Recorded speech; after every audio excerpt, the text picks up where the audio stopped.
everyone, and welcome to episode 491 of the MTGGoldfish podcast. I'm Seth, probably better known as Saffron Olive, and we have this small crew here this week. Crim, not sure where Crim is at the moment, living the Crim life, but we have the owner of MTGGoldfish, Richard here. How you doing today, Richard? Crim needed some emotional time off after seeing Pro Tour Modern Horizons 3. He's scared of birds. All the Every birds pigeon in LA gives them the EBG. Oh yeah, the combination of Nadu and then Control didn't do that well. It was probably a rough Pro Tour for Crim, but that's one of our big topics for today. We're going to be talking Pro Tour Modern Horizons 3, and then from MagicCom Amsterdam or Pro Tour Modern Horizons 3, we got a bunch of spoilers, not just for Bloomborough that's coming out in like a month or a month and a half, but also from some future sets, including an unknown set that they announced called MTG Foundations. So we're going to talk Pro Tour, and then we're going to talk a ton of spoilers and new products. Before we get into it though, a reminder that today's show is brought to you by Card Conduit, and Card Conduit's the easiest way to sell your Magic cards. And if you ever get tired of the hassles of buy listing, you can skip them with Card Conduit. You can use their curated service to send in as many cards as you want with a buy list value of $1 or more and pay just a 5% service fee. And if you want to do a bit of work, you can use their sorted service where you list and sort your cards in advance and pay just a 2% fee. And either way, you're going to get a detailed report with the results and a fast payment once your order is processed. And you can even get another 10% off by heading over to cardconduit.com/MTGGoldfish. Card Conduit, it's the easiest way to sell your Magic cards. So thank you to Card Conduit for supporting the show. And let's talk some Magic, and let's start with what I think is the biggest news of the week, which is Pro Tour Modern Horizons 3. So we just had the release of Modern Horizons 3 a couple of weeks ago, 2-3 weeks, something like that. The set's relatively new. Now we have a Modern Pro Tour to see all these new cards in action, and we're going to dig into this. But before we do, Richard, what happened at the Pro Tour? What's the TLDR for listeners who maybe didn't watch it? Bird is the word. Nadu, 5 top 8s. So 5 of 8 of the top 8s.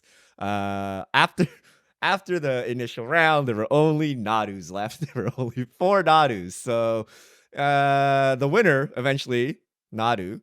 So Pro Tour Nadu is what we're calling it. Historically high win rates. So going into the weekend, the top 3 decks were not going into the weekend, but on day 1, Bant Nadu, Jeskai Control, and Ruby Storm. Those are the top 3 decks. Bant Nadu, 20% of the metagame. Jeskai Control, 15. Ruby Storm, just slightly over 9. Ruby Storm flamed out. Everyone was ready for it. Jeskai Control, there was some cooking going on, but it ultimately won top 8 spot there, fell short. And then Nadu was the big boogeyman. Everyone came prepared for it, but not really because it still dominated everyone. Won the Pro Tour. So that is the main storyline. Nadu. You're seeing discourse all over the internet. Does Nadu need to be banned? Is Wizards going to take the cop-out answer and ban Shuko instead? They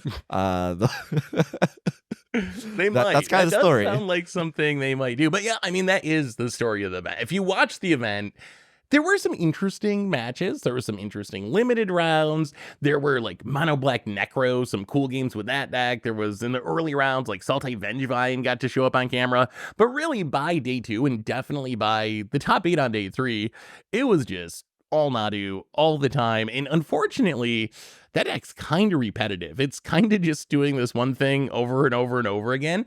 And it seems really, really strong. I think the numbers on this deck are pretty scary. Even outside of its metagame percentage and its top 8s, it won 59% of the time. And I was doing a little research on past Pro Tours and just trying to find comparison points. And if you go back to like Hagak, when it was at its Pro Tour, it had a 56% win rate. If you go back to like Rakdos Scam last year, before Fury got banned, it was a 54% win rate. Having the most played deck at the event end up getting 59.3% win rate is kind of unheard of. Normally when you see decks that are like 60+% win rate, they're decks that we have some from this tournament that like 1 or 2 people played and they like ran hot with or had good matchups. Like Dimir Murktide is technically the best deck from the last Pro Tour. 1 player played it, went 7-3, 70% win percentage. That's normally the kind of decks that end up at 60% plus.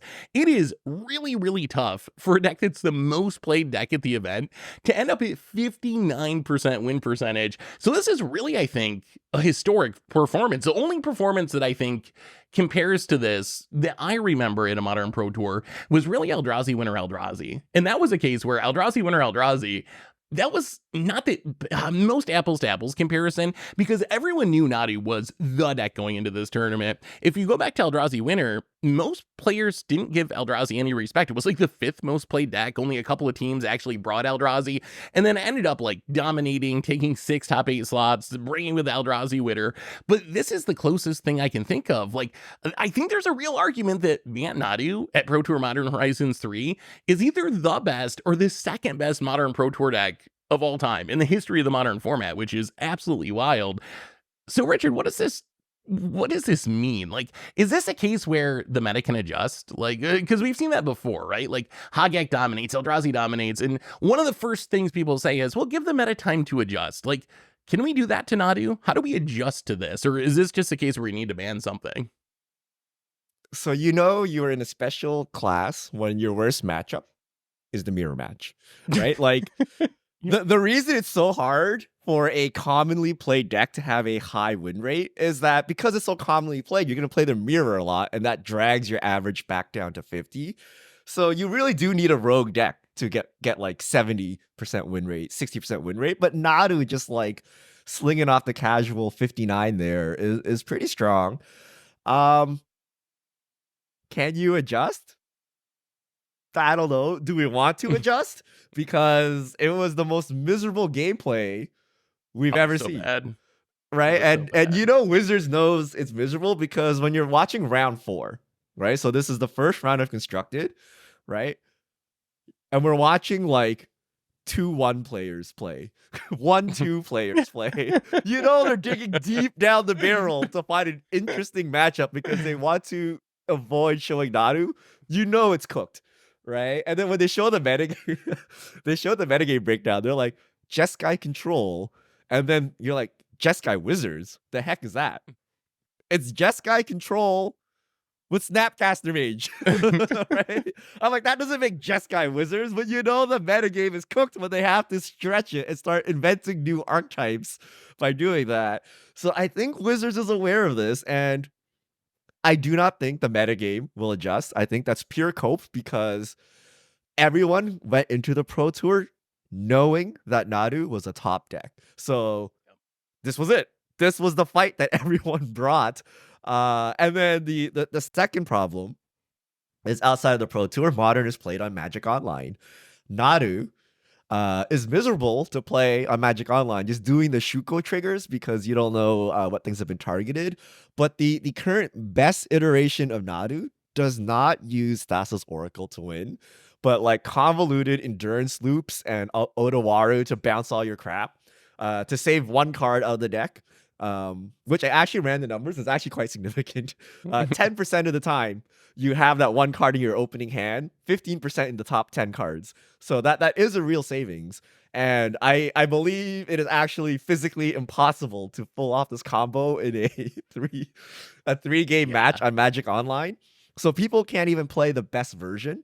So like, where are you going to test or know that you've beat the metagame and Nadu and all that stuff? And you liken this deck to Hogak and Eldrazi Winter. I liken this deck to Second Sunrise Eggs. Right? Where you don't want to watch it. The mirror's miserable. It plays the same time, the same way all the time, and it's a solitaire deck. And you can't even scoop because you don't even know if you're dead. You gotta like watch them like fiddle around with cards for a bit. So it's just miserable on all fronts. There's no way Wizards lets this slide. There's absolutely no chance. The question is when and how. So how many packs of Modern Horizons 3 do they want to sell? And there's just no way they take the cop-out answer of Shuko, right? Because the play pattern of Nadu is just so bad that even if they fix it and the deck is still viable, like, does anyone really want this? So I feel they gotta get the bird. They gotta get the bird, right? I think they just have to. You hit on a really good point that if you actually watch the games as they play out, it does feel a little bit like eggs. Maybe not quite as long of turns as eggs, but you do have these like 10-minute, 15-minute turns of someone like flipping through their whole deck. Thankfully, most people just scooped. If they actually made someone play it out to the bitter end, it would have been even worse than that once you get to like how the endurance loop actually works and stuff. So I think you have this card that's overpowered. It also plays like eggs, which already we've seen cards get banned just from being that play pattern in competitive tournaments for slowing down tournaments. And then you also have the weird tracking issues where Wizards had to have like this weird little card they would pull out with like 2 on one side, 0 on the other, and you'd have to like move your cards back and forth so you know you triggered with your Nadu already. It was just every part of this design is so bad. It does make me wonder, like, how did this happen? Like, they got to ban Nadu. I don't think there's any doubt that they have that has to be the card that they ban, because even if you ban Shuko, you still have Outrider Encore, you still have Lightning Greaves. There's still other ways to combo with this. So you just got to kill the bird altogether. How did this see print though, Richard? Like, was this just a mistake? This is the card that as soon as it was spoiled, literally the whole community was like, oh my God, this card is busted. Like, how did they print this card? And then we just had a Pro Tour and it backed up everyone's, notions of the card with hard data now that it actually is that busted. What was Wizards thinking? That intern's get in trouble. That one intern who was designated to test Modern Horizons 3 on their first day. I mean, I think it's quite clear that Wizards did not test nor care about Modern, right? They probably played it in Commander, like, oh, that's probably fine. I don't know, right? Like, I don't know, right? Like, anyone with like half a brain cell could see like this this is broken, and that two, like the clause of twice per creature is like the dumbest clause ever, because it does nothing but just complicates everything. Like, they might as well remove it and effectively the card is the same, or they could have just said, this ability is on Nadu and it's twice and like it's done. Why does the land not enter tapped? I don't know. Why is it a 3-mana 3/4 like that can block subtleties for fun? Like there's just so many things wrong with it that you would have to think that they didn't test it and they didn't care. Like, at least with GTA, which is also egregious, you could see how like a single like word flip would change the power level of the card. But like, this has like so many things going for it. And then we're also 30 years into the design of Magic. I think we can't make rookie mistakes anymore. So this is just a way to push cards to sell sets, and they wanted Nadu to sell, and Modern, whatever, right? Sell some packs, ban it later, right? I mean, that it's hard for me to understand how that isn't what's going on, just because it's so blatant. It reminds me of like, do you remember when they spoiled Saheeli Rai, and like immediately the community was like, oh my God, this like combos like Splinter Twin in Standard with Felidary Guardian, and Wizards apparently just like didn't realize that, or like know that happened. It reminds me of one of those situations, but like even worse in a lot of ways, because this is like your Modern Horizons 3, this big set that's designed specifically for Modern. I understand that like you can't probably test all of the, thousands of cards you print every year for every format, but I would think you would test Modern Horizons 3 for Modern. And if you're going to test Nadu, I think the first thing that you would do is be like, how can I repeatedly target this? What ways are there in Magic to just repeatedly target my creatures? And you would end up at Shuko pretty quickly, or other similar effects. So I really don't know how you accidentally end at this point, unless it's a case where they like change the wording at the last moment. We've seen that with like Skull Clamp before, where it like had safe text, but then they changed it at the last minute and ended up being broken. I don't know if that's a possibility, but yeah, something went incredibly wrong here.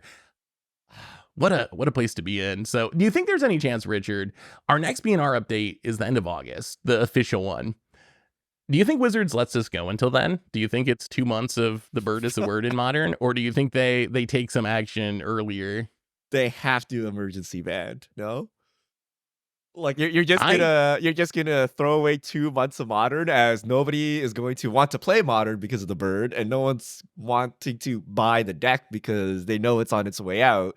So you're just it's like the month of Standard before rotation. Like, nobody does anything because it's going, right? So if they don't take any action on Modern, like, everyone's just gonna be like, well, we're gonna wait.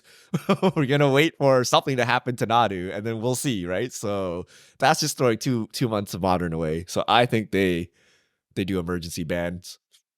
Yeah, I hope they do, because not only are they 2 months of Modern that would be being thrown away, these are, like, the 2 best months of Modern that only happen every couple of years when you get a Modern Horizons set. Like, this is the time when the community is focused on the format, everyone's testing new things in the format, and having it being overshadowed by what is just obviously a mistake, like, it's really sad. So I'm hoping that they take swift action, that they look at these numbers and just like, they could have announced a man on stream at the end of the finals yesterday, and I would have been happy, honestly. Like, hey, congratulations, Simon. And by the way, Nadu is banned starting tomorrow. Mid top 8. Nadu banned. Nadu players, get out. Yeah, we're starting over. Players battle it out. So Nadu is the big story, but I think there's a couple other stories here, Seth, that have snuck in here. And one of which is the One Ring. 339 copies of this thing in the Pro Tour. 46% of decks. Yeah. 46% of decks. The One Ring.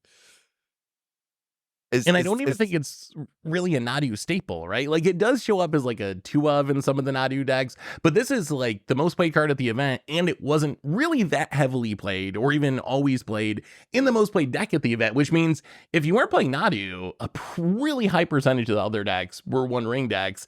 I think this is, like, I mean, we've talked about the One Ring for a long time now. Maybe you can argue that the One Ring didn't have that great of a weekend if you just look at, like, the decks that performed well, although it's hard to say too much because Nadu was just so much better than everything else. How do you even make sense of the rest of the data in a meta that's so skewed around this one card? I think the One Ring's an issue, though, and we're getting near the end of Lord of the Rings time period. Like, the set's getting further in the rear view mirror. It's not going to be selling packs anymore. I think I mean, I've said that they should ban the One Ring for like a year now. These numbers, I think, just push me more in that direction. Not just is it taking up a huge percent of the meta, not just is it really strong, it's also, and maybe this isn't a great argument, but it's also like $100 a copy now. It's so expensive that it's just like putting this big wall around the format, where if you're someone that wants to get into Modern, I don't think you want almost $400 of the One Rings to be the price of admission for playing the format. So I think that, like, Nadu's going to overshadow it, right? The next time they ban something, it's going to be focused on Nadu. But I do think the One Ring is, like, in the conversation for a card that should be heavily considered for a banning. Would you be upset if they banned it, Richard? Like, do you think it's too good? They should definitely ban this stupid card. So at least Nadu, even if you're going Pro Tour numbers, 20% of the time you're playing Nadu, right? So 1 in 5 matches, right? So 4 out of 5 times you're dodging it. One Ring is in half your matches. One Ring is everywhere. Apparently we can't beat it, right? Like we've had, like, you know, months and months of ways to metagame it, and the best way is to answer it while playing your One Ring, right? So yeah. That's kind of dumb. And I think this card needs to go. Even if it was like a 10-cent card, this is super unhealthy. Like, Modern is supposed to have some kind of rock, paper, scissors going on. So for a card to be 50% of the metagame is really strange, right? Because why would an aggro deck want the same card that a combo deck, that a mid-range deck, and a control deck want? And the answer is they all want the One Ring, right? And that yeah. Just seems wrong, right? Like, it's bad enough when, like, every mid-range deck wants the same card, but, like, when literally every archetype wants and can cast this card and provides, like, insurmountable advantage if you don't have your own, it's just stupid. So I think this is also ruining the format, and I would I'd rather keep a Nadu format with the One Ring gone than keep the One Ring with Nadu gone, right? Like, wow. So if you had to choose one, you'd ban the One Ring over Nadu if it came down to it? Yeah, like, if you are playing like Necro Dominance and you decide to throw Nadu into your Necro Dominance deck, then we might have a problem. At least Nadu's its own deck, right? The One Ring is like the ancestor of, like, every other Modern deck, which I think is not correct. And it's super annoying, right? Because you get immunity for a single turn. And thankfully, Nadu can get right through that by just bouncing all your stuff, so your extra turn doesn't matter. But, like, you can't even try to kill through it, right? Like, you get to draw for basically free, right? You get to prolong the game for one more turn for free. So I just don't like the design of this. Yeah, it's a very frustrating card to play against those games where you're like, okay, I'm gonna do it. I almost got them, and then they play the One Ring and they draw like 3 cards, and then another One Ring, and you're like, oh my god, this went so wrong so quickly. I will say the way you described it, with every archetype wanting it, it is kind of a flavor win, right? The little I know of Lord of the Rings, that kind of sounds like the whole plot of Lord of the Rings, where everyone just wants this like stupid ring. Doesn't matter if you're like, you know, a halfling or a whatever, a wizard, you're all going for it. So flavor wise, I guess they nailed it, but power level wise, it's so Sauron is Nadu. And then we need to we need to band the rest of the world together to like 10,000 v1 this thing, right? Like okay, the last story. The last story of the weekend, Seth, is Modern is dead to me. If you look at the metagame, so the actual holistic metagame, and you look at the top decks, Bant Nadu, Jeskai Control, Ruby Storm, Boros Energy, 4C Nadu, Necro Dominance. These are all new decks. Oh yeah. All of the decks from the last Modern Horizons Pro Tour, gone. Right? Like, are we talking about Monkey anymore? Gone, right? Nope. Siege Rhino, like, send me back to the future, man. Like, this is like so far from, like, this is beyond against the odds, right? Like, yeah, Modern rotates. Like, it's straight up rotated with Modern Horizons 3. They give you a new Horizon set every 2 years.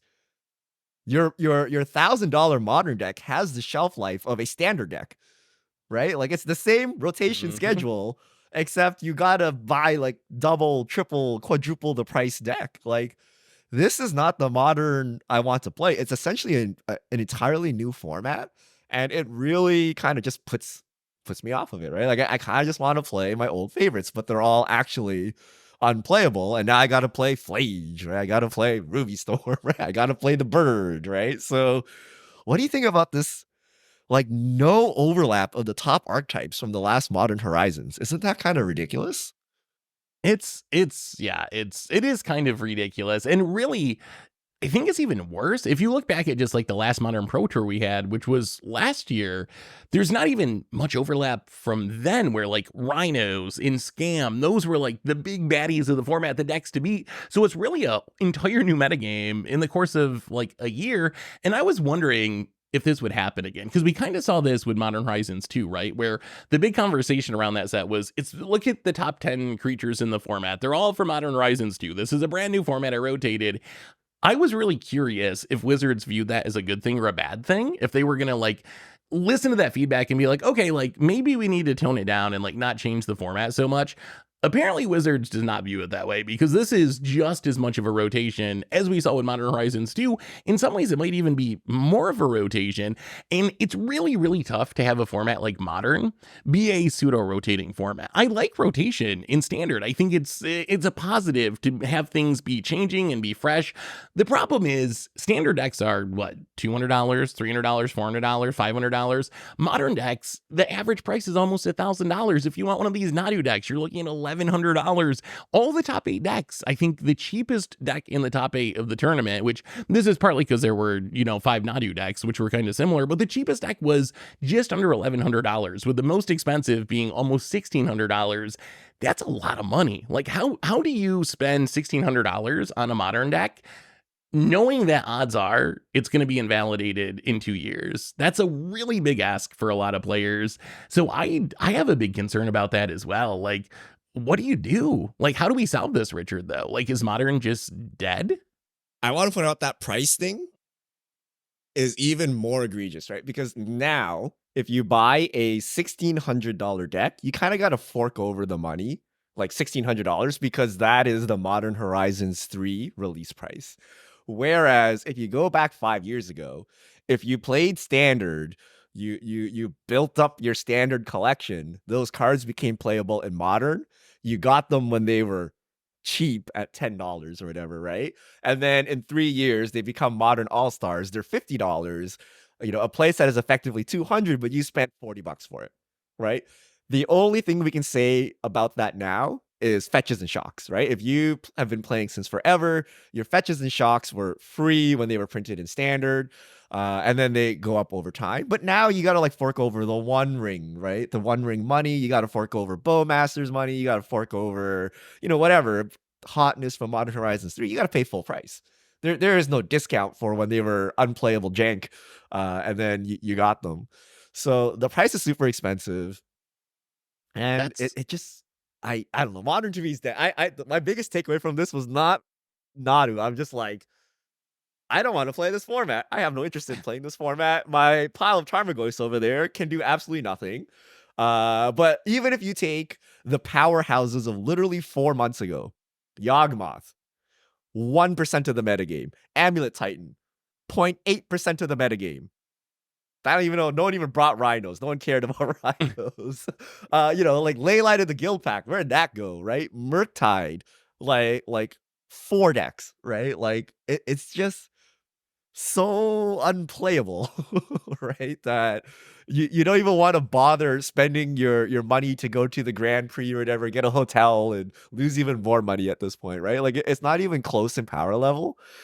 So I don't know. I feel there is no place to play your old cards in Magic the Gathering anymore. At some point that used to be Modern. And then at some point that used to be Commander, right? You're like, oh, this isn't even Modern playable. Let me just play my unplayable 6-drop in Commander. But they've all been power crept out of the game, right? Like Wizards keeps printing cards specifically for these format, pushing out this old jank, and now the minute you buy a card, it's either playable or unplayable immediately, right? It doesn't have an older format to kind of graduate into, like, Commander or even Modern used to be, right?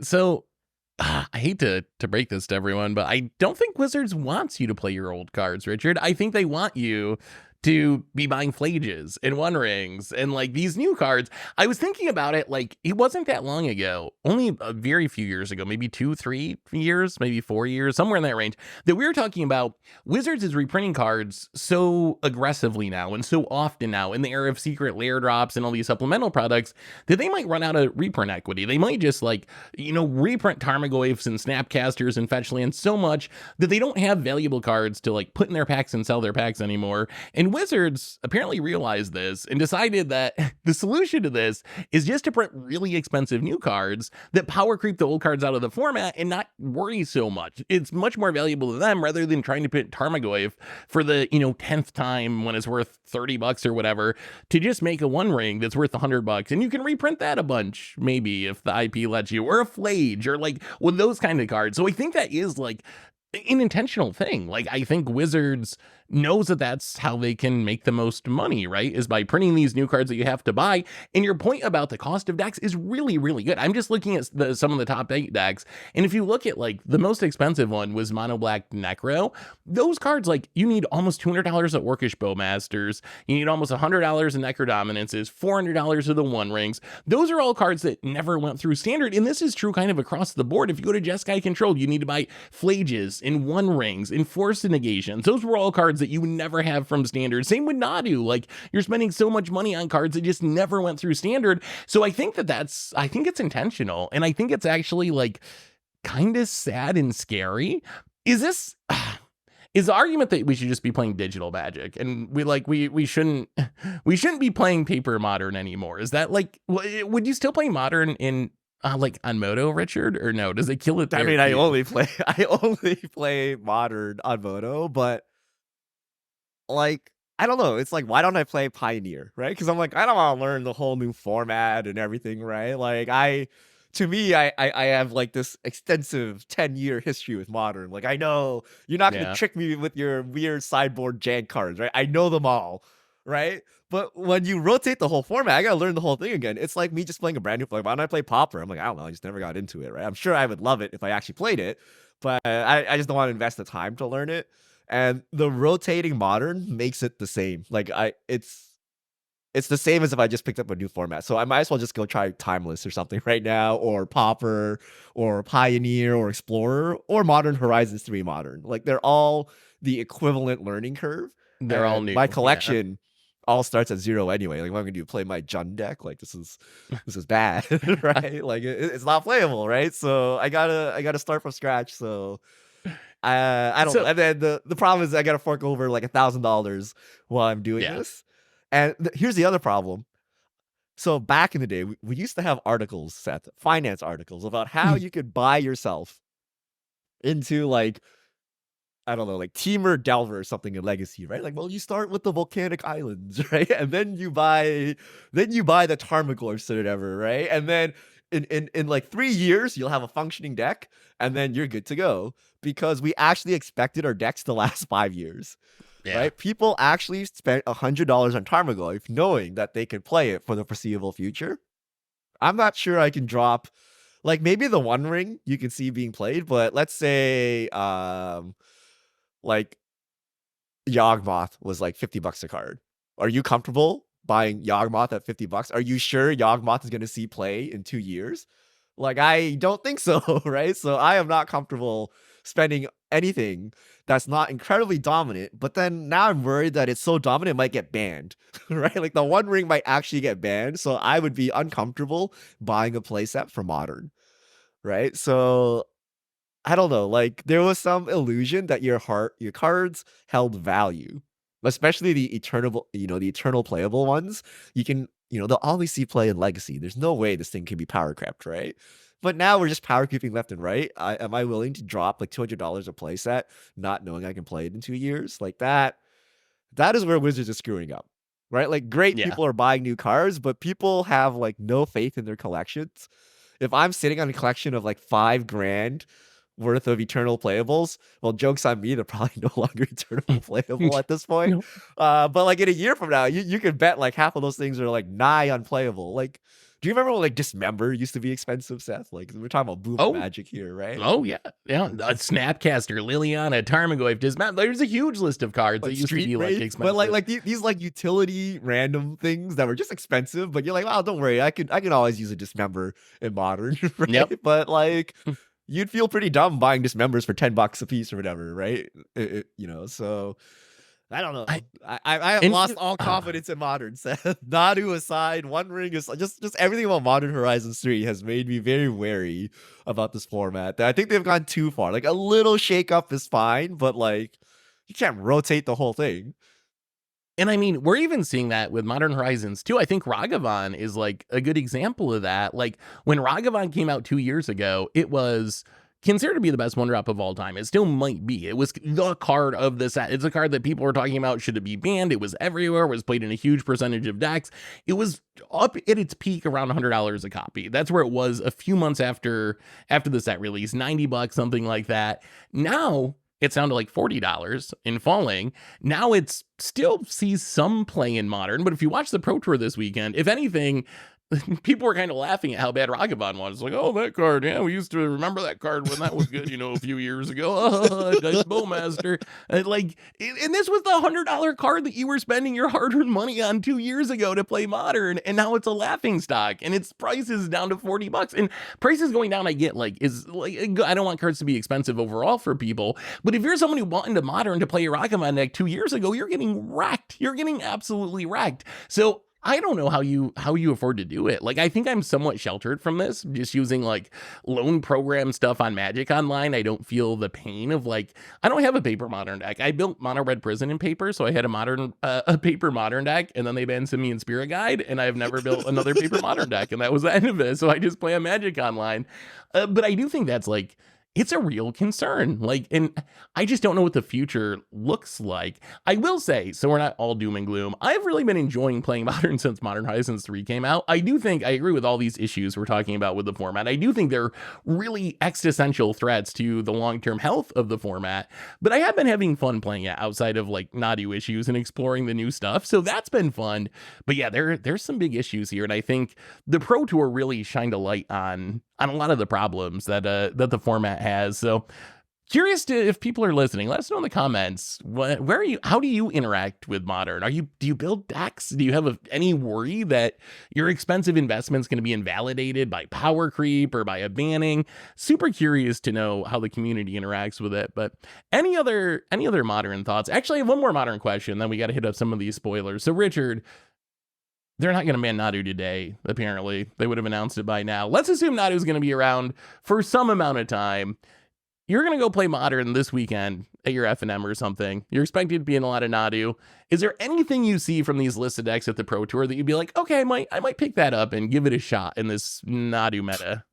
I'd bring my One Piece deck and wait for the One Piece event app. Like, are you going to pick up a deck?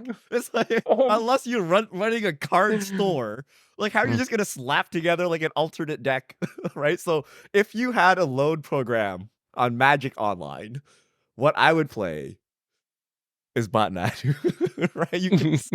You just play whatever, right? I think you just play whatever and hope you fade the Nadu matchup and just play for funsies, right? But if you really want to get sweaty with it, then you got to play Bant Nadu. But I would not be stringing together a paper deck. Like, this is definitely something's gonna happen here, right? But if you're on loan program where the decks are basically free, I would just play things. I think you need to play collector oofs. Like, targeted removal is terrible against this deck. It's not going to do anything. You need to play, even the oof kind of sucks. You need like Harsh Mentor, like something to actually stop them in their tracks. So where does that leave And us? even that's Gruel. I guess you add some white in there. No, black. Oh my god, that's Jund. Okay, you Jund, you put the scam package in there, you put Harsh Mentor, and you go to town. I think that's what we do. I mean, even Harsh Mentor, I think part of the reason why Nadu's so busted is I don't think even that's like a good enough answer. We saw games on camera at the Pro Tour with the turn 2 Harsh Mentor, and Nadu still ended up winning the game. Part of the power of having Chord Calling is you can just tutor up your answers so easily. You find your chord, you get whatever you have to answer your opponent's answers. There is one deck I got to shout out, though, because I think this solves all of the problems we've been talking about, or many of them, and that's the Gruel Prowess deck. We saw Brian Boss, also a player named Jeff Carr, who I'm not familiar with, playing at the tournament. It looked really good. I really like Brian Boss's build, which is playing 3 Assault Strobes, just 1 mana sorcery, give something double strike. And the idea was basically, Nadu's going to combo kill me on turn 3 a lot of the time, so I'm just going to try to combo kill them on turn 2, essentially, with some combination of like scale up into double strike on a prowess creature and just like try to one-shot kill you. There's Underworld Breach if you need to try to have like a big combo turn later in the game. In the deck, it's only like $350, which I know is not like traditional budget Magic prices, but in terms of the current price of Modern, it's pretty cheap to put together. Swift Spear, Soulscar Mages, Slickshot Show-Offs, all standard cards. So that's a deck that I think, I don't know, I might have to do a video with this deck or something, because I think that's like a cheap option that seemed like it might be kind of at least reasonable against Nadu, because hopefully you can just race them some percentage of the time. And you don't need to spend on the One Ring or anything. It's kind of Infect without the Infect, really. I think it's because you get totally destroyed by all the other decks in the meta, right? Yeah, I imagine energy decks and control decks will eat you alive, like anyone with actual interaction. But that's kind of funny. You just combo harder. Someone play Dredge and Belcher. Like, this is, we gotta go faster, Seth. We gotta go faster. I will also say it is ridiculous that Splinter Twin is still bad. If you're gonna do Nadu stuff, Nadu says combo killing on turn 3. At this point, it's just like a meme. I think that Splinter Twin is not a thing, because you cannot say with a straight face that like Splinter Twin is somehow stronger or faster than Nadu combo. So, oh, what a world. But anyway, we got other big news this week, which is, well, first off, we got some news from the Olympic trials. I just had to shout this one out. Richard, we found out that the world's fastest man currently is a Magic player. Did you happen to see this? It's one of us. We can now play Magic players. They're the fastest people on Earth. This is weird, Seth. How? So you win an Olympic trial, and in your interview, you're like, "Hey, yo, check out my Nadu deck, yo, bro. It's hot." like what? How did this news come to light?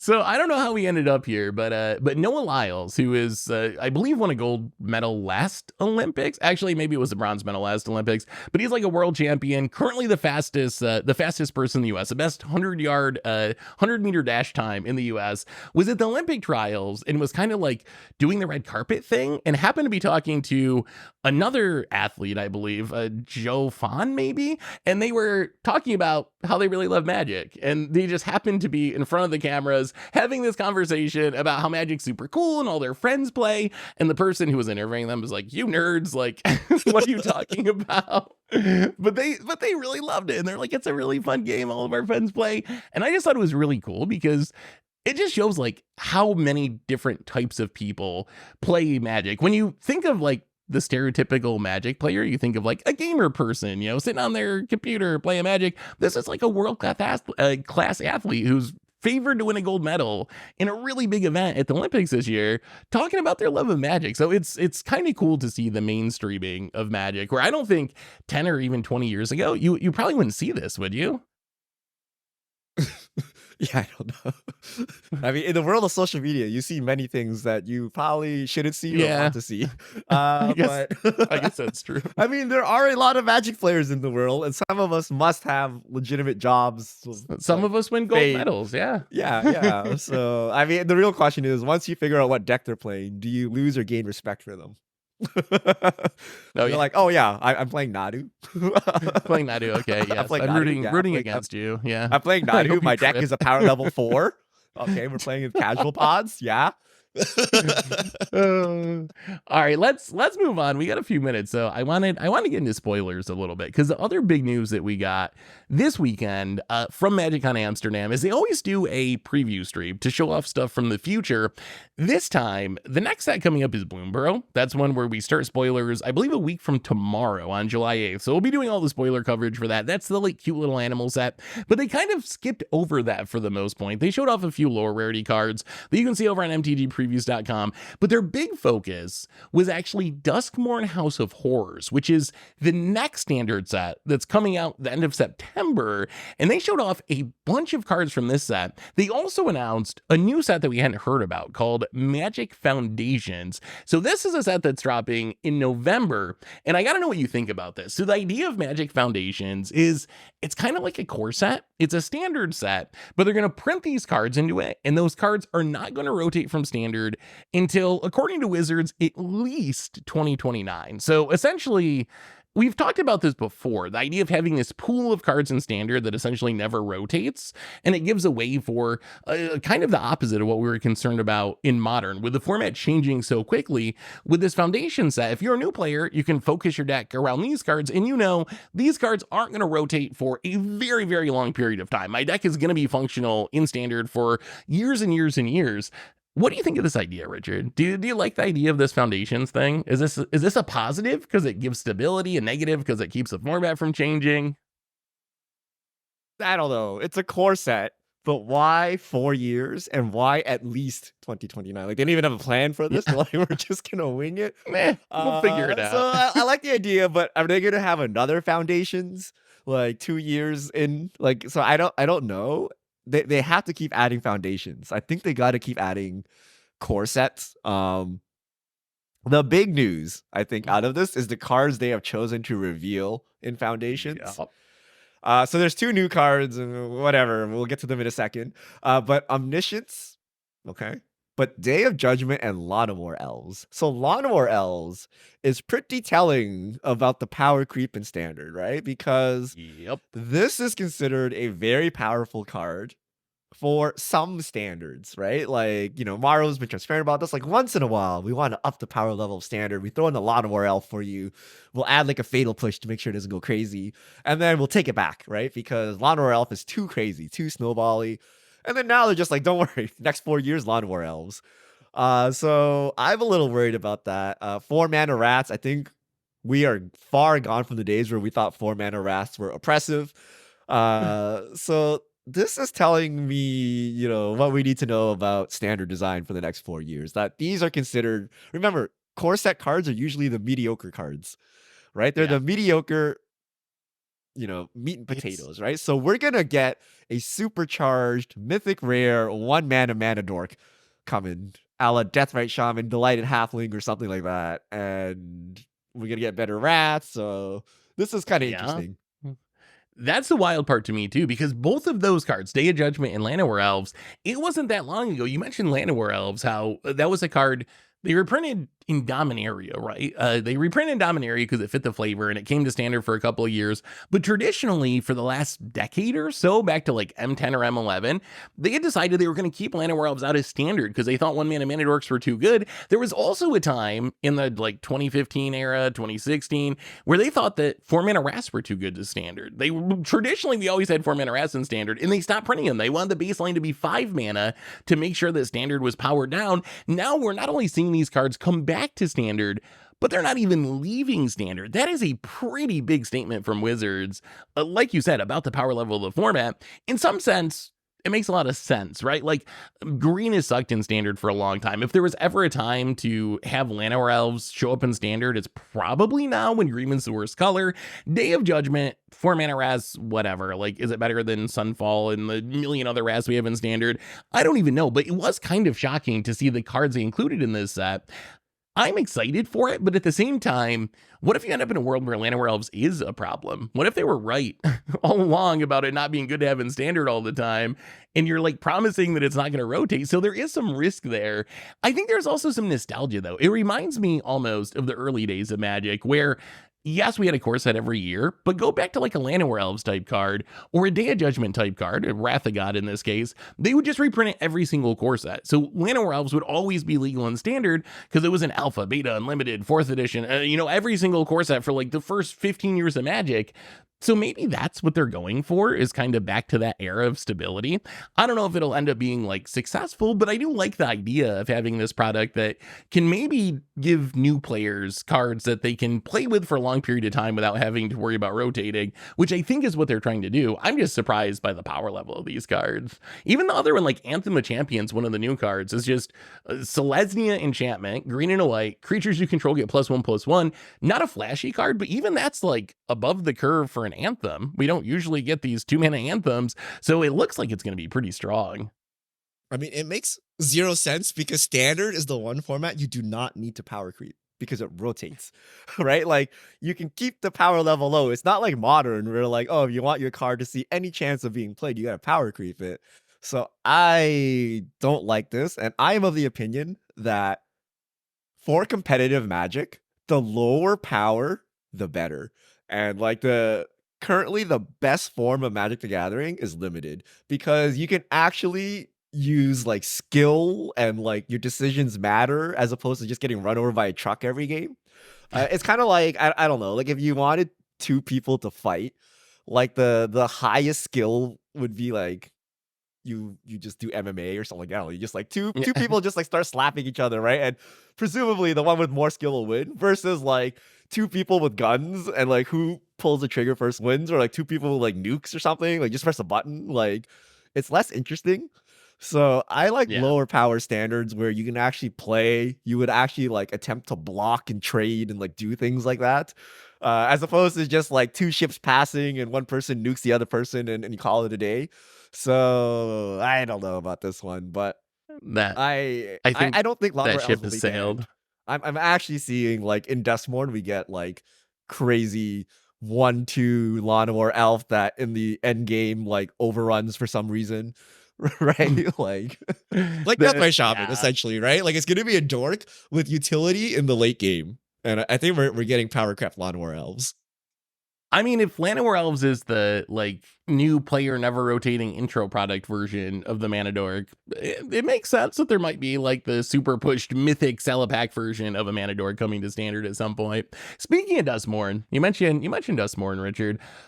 We'll talk about a couple of the cards briefly, but I gotta know, what do you think of the flavor of this set? Because it seems like so far it's been very divisive. So this is they're calling it a modern horror theme set. And if you look through some of the cards, you see like Texas Chainsaw Massacre references. There's a chainsaw card. There's like haunting things coming out of televisions in some of the artwork, like stuff that is very like 70s, 80s, 90s, early 2000s horror movies rather than traditional fantasy. And I've seen some people kind of not liking it. They think it's too far away from, traditional magic. It's not fantasy. I kind of like it. I like horror movies, so I think like, hey, Texas Chainsaw Massacre card, that's kind of cool or whatever. So that's probably my own biases. But what do you think of the flavor and theme of this set? Are you on board with the modern horror thing? People are complaining this is breaking their immersion. Okay, so I know Krim loves this, and I know I'm gonna give Krim something to cringe over right now, but this looks like Innistrad. Like, why are people complaining? Like the chainsaw, like creepy zombies coming, like this horror theme. Yes, I see the televisions and I see some differences, but it's very Innistrad-esque to me. And I don't see why people think this is out of universe. If anything, I'm like, this is like Doctor Who cursed recording. Like, isn't that what's that Doctor Who episode we watch where they watch themselves in the future, the VHS? Yeah, it is kind of like that. Yeah, but I don't have any issues with the flavor of it. If anything, what are these called? The paranormal. The paranormal showcases are a little too scary for me. Are they a little too? I don't know. They're like creepy looking with the colors. I don't know if I like this. Yeah, It's a little scary. I don't know. So, but yeah, I don't think anything wrong with this flavor. I do think there's a wandering rescuer, the double exposure textured foil. It's like an all black and red version. I think that's super sweet. that actually, that looks really good. Some of the showcase styles that we've seen, not only that one, but there's some. I don't know exactly what they were called, but they were like some special Japanese promos the Japanese that have fracture foils. the fracture foils. They look really cool too. They have like a unique border, and they look a little like maybe like Pokemon cards, I guess. Oh my god, no, really, okay. Let's sum it up for the viewers here. Okay, so it's Duskmourn. Okay, Duskmourn, September 27th. There is a million showcase versions. Okay, so they are featuring Japanese artists. So they have these Japan styles cards. And then, so the art is very unique. And then with those come the fracture foils. And they have the sparkly borders, which is where Seth is getting the Pokemon. Yeah. This is a very Japanese TCG look. So they get the sparkly borders. And then they have double exposure cards. And I don't even know how to describe. They look like hollow foils or something. And then they have double exposure textured foils. And then the Wandering Rescuer that we have is black and red. That's very cool. And then we have the paranormal ones. And these are like a red, like neon colored frames, I guess. Not to be confused with the Neon Dynasty ones, but like neon treatment. And they look like things coming out of your TV and they're kind of scary. Yeah. So those are all of the treatments. And then we have the normal extended and borderless foils. But so should we talk about new cards? There's some new cards in here. There's a bunch of new cards. Yeah, let's talk about a couple new cards. We got a few minutes. Let's delve into it. Okay, we've been mentioning Wandering Rescuer for a long time because we have many versions of it. But it's a 5-mana 3/4 legendary creature, human samurai noble, flash convoke, double strike. Other tapped creatures you control have hexproof. This card I hate seems this card. pretty. Wow, really? Why do you hate it? Because it's too strong? It's too good. Okay, so let me get this straight. You just sit there, and then you can flash in a 3/4 double striker at instant speed, but you don't just do it willy-nilly. You wait for them to fire off their removal on your creature. You use that creature to convoke, so you fizzle their removal spell while establishing a 3/4 flash double striker. Like, what? Like, why is this card so loaded? Yeah, the card, I mean, it seems, not only is it really loaded, and it is really loaded, it also even already has a ready-built home and standard in the Boros Convoke decks. Like, it's so built to just go into those decks that are so good at spewing so many creatures on the battlefield. A 3/4 double striker, that's a legit body. Doubly so when you're getting a 2-for-1 out of it, which you're probably going to be doing quite a bit. Like, you can get a 2-for-1 out of this by flashing in to eat something in combat after your opponent attacks. You can get a 2-for-1 by fizzling a removal spell. So there's a bunch of different ways so this gives you a 2-for-1. So I think this card's definitely a very good standard card, and it might even be able to show up outside of standard in like some of those Convoke style decks that we see in like Pioneer. So yeah, I think the cards, it's really good. Right as we get rid of the Wandering Emperor, after 3 years of standard dominance, we get another Wanderer that I think is going to be really good too. Okay. Oh, wait. There's this card with impending mechanic, but I don't know what impending mechanic does, Seth, because it doesn't say. I know what but it's in the impending article, does. right? Do you know what impending does? Okay. So I got impending for you. The card, I'll read it for you because I really like this card. Overlord of the Hauntwoods. So it's a 5-mana 6/5 enchantment creature. It's an Avatar Horde. It's a mythic. It has impending 4 of 3 mana, and then its ability is whenever it enters a battlefield or attacks, create a tapped colorless land token named Everywhere that is every basic land type. So impending is essentially suspend, but on the battlefield. So you can play a card for its impending cost, and then it will enter the battlefield, but it won't be a creature. So it'll essentially just be an enchantment on the battlefield. On your upkeep, you remove one of the counters from it, like a time counter from a suspend card, and once the counters are gone, then it becomes a creature. So essentially you can pay it for 3 mana as an enchantment that's going to make one of those land tokens, and then in 4 turns it'll turn into a 6/5 creature, or you can just wait to get to 5 mana, play it as a 6/5 creature right away, and start making land tokens. So that's impending. It's like you can play it as an enchantment, or you can pay its actual cost as a creature. Golos. You have a pained look on your face. Why This card's does it need to busted, make right? a land every turn? Like, what? Oh, it has to attack. It has to attack. Okay. It does have to attack. This is not ETB bad. Attack. Okay, so so it's a ramp spell. It's a 3-mana. It's a 3-mana ramp spell. You impend 4, and then eventually, when it attacks, you can start making land token. Why are we making land tokens? Like, oh man. So I think it's a good thing. I think so. On one hand, making a land token lets you make cool lands like this, right? Like you want a land that's all basic land types, so you can turn on your domain or whatever. So that's one of the upsides, is you can create lands that don't exist and have them come into play in token form. The other one, and I think if Tomer was on the podcast, he would like this one. You don't got to shuffle. That's the big upside, right? Tomer's always complaining about his baby hands and how much it sucks to shuffle a commander deck. This is the way you get to ramp, and you don't have to shuffle your deck afterwards. So it probably makes it a little bit faster and cleaner, I guess. Like, I think it's actually better in a lot of ways. Like, better playability. 2-mana rampant growth, create a forest token. Yeah, I think if Wizards was starting Magic today, that's how rampant growth would work. I think there's so much of this is already priced in that it's hard to change. But I think knowing what they know now and having Commander be so popular, if they could start over, I think that is exactly how they would word rampant growth. I disagree. I think okay. What is the worst? So Seth, you play digital, so this doesn't matter to you. But what do you think is worse? Yeah. Managing a stack of like 40 tokens or shuffling your deck?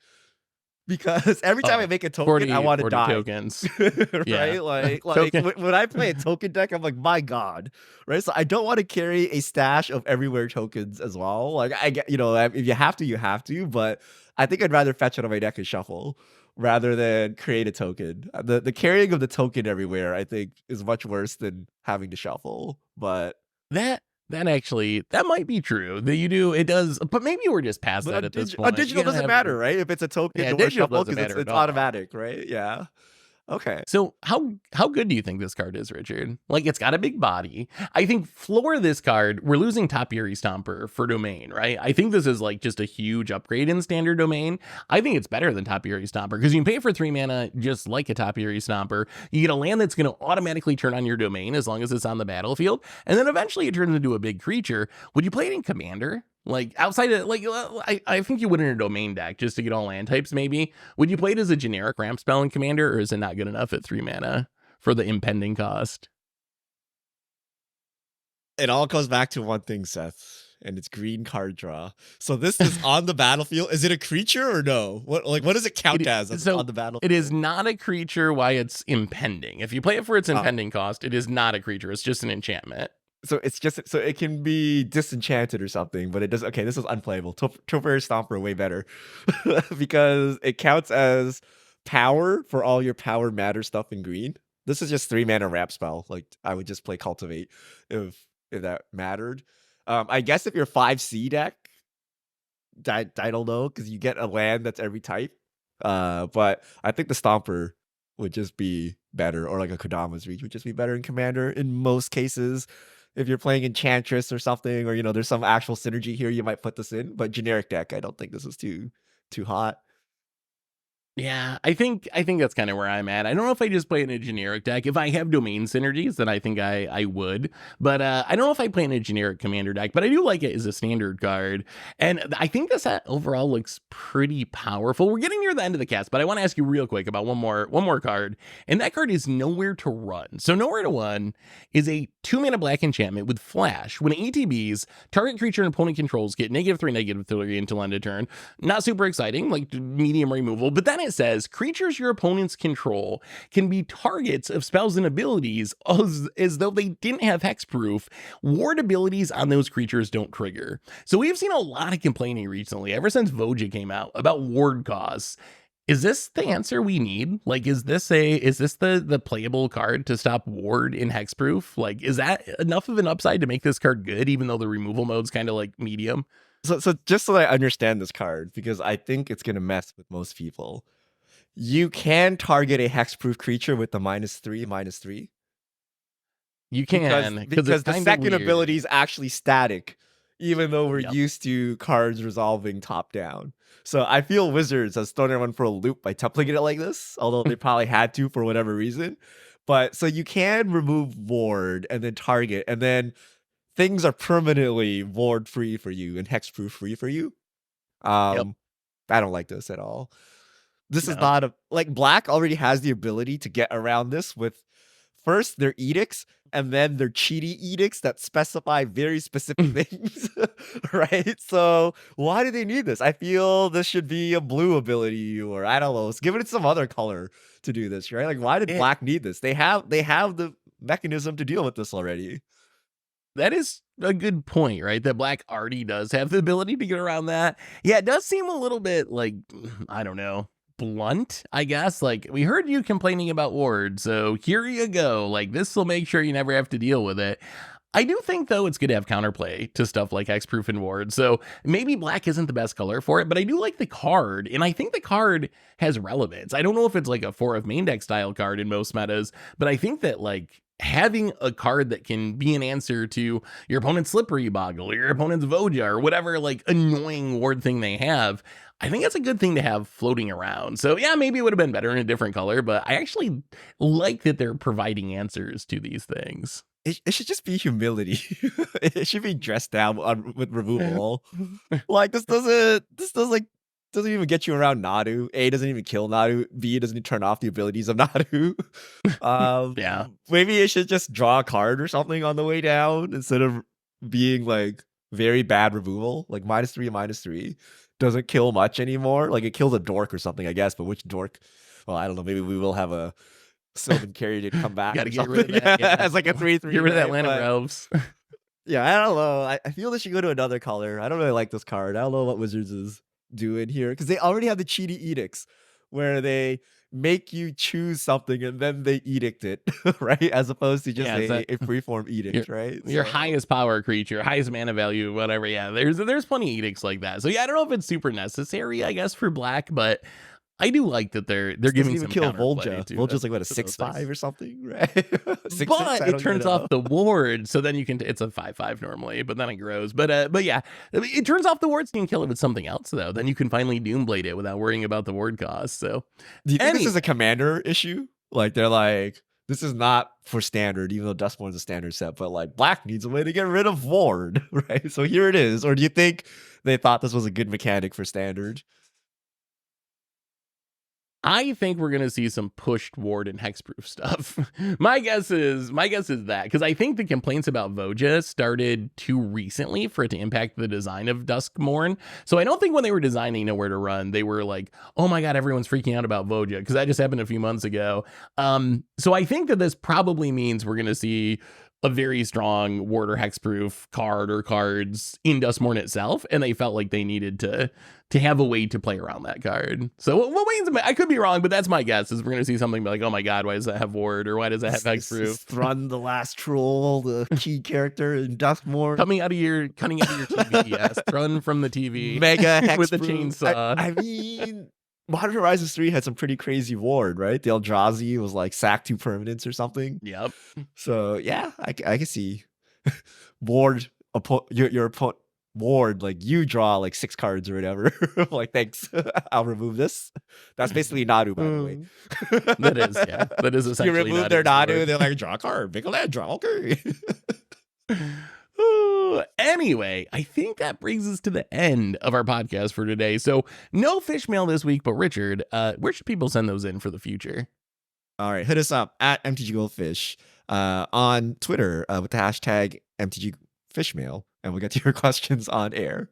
And I believe that brings us to the end of episode 491 of the MTG Goldfish podcast. So Richard, thanks for hanging out. Thanks to everyone for listening. Thanks to Card Conduit for supporting the show.